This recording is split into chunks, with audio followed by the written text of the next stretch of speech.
We're all seeing the propaganda from the zombie bot farms that turned out to be from everywhere except America. No more freeloading in America. No food stamps for lazy people. No illegal should get my tax money. My tax dollars are not your bank account. Get a job. What's your fair share of my hard work? What are you talking? You are not entitled to the money I earned all by myself. Oh, God. You're eating your own foot. That's not my foot. Lazy. Foreign illegal. Do you even care how you got that way?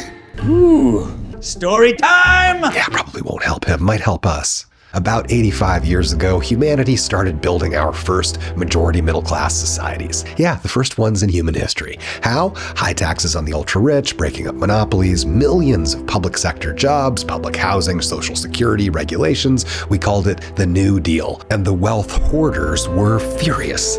Our next step was an economic bill of rights, which was going to mean the ultra-rich would not own every bank and factory and politician anymore, and so they launched a giant propaganda war against anything that helped normal people. By the 1950s, President Truman just said what everybody was thinking. Socialism is a scare word that they hurl at every public benefit. Public power, social security, bank insurance, unions, the weekend, anything that helps all the people. But we kept growing the middle class anyway and investing in ourselves. Right up until about 1971, enter this guy, Lewis F. Powell Jr., big tobacco lawyer, Philip Morris board member, spent years claiming that cigarettes don't cause cancer and complaining that socialist-infested media was not giving enough airtime to tobacco's lies. And he was the perfect guy for the U.S. Chamber of Commerce to hire for writing a blueprint on how to roll back that New Deal and make America great again for the ultra-rich. So Powell wrote a memo explaining how American capitalism was under attack from universities, media, activists, regulations, consumer protections, labor,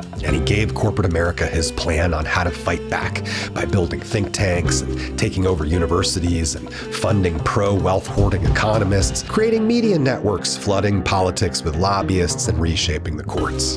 Most important was to reframe the whole idea of public spending, taxes, public power, labor protections as a tax on individual freedom and personal earnings. Conflate the identity of the ultra-rich with the general population. It's your hard-earned income they're talking about taking. What? I'm fine. I'm just worried about you. Getting your hard-earned money taken away by big government and welfare queens and collectivists. Who about to did what now? And that memo became the foundational misdirection campaign of right-wing corporatists for the next 50 years. What about what? It became the blueprint for the Heritage Foundation, the Cato Institute, ALEC, the Federalist Society, the Koch Network, and eventually the whole Fox News universe and its little troll offspring. The Daily Bright News, Max, Bart, Caller?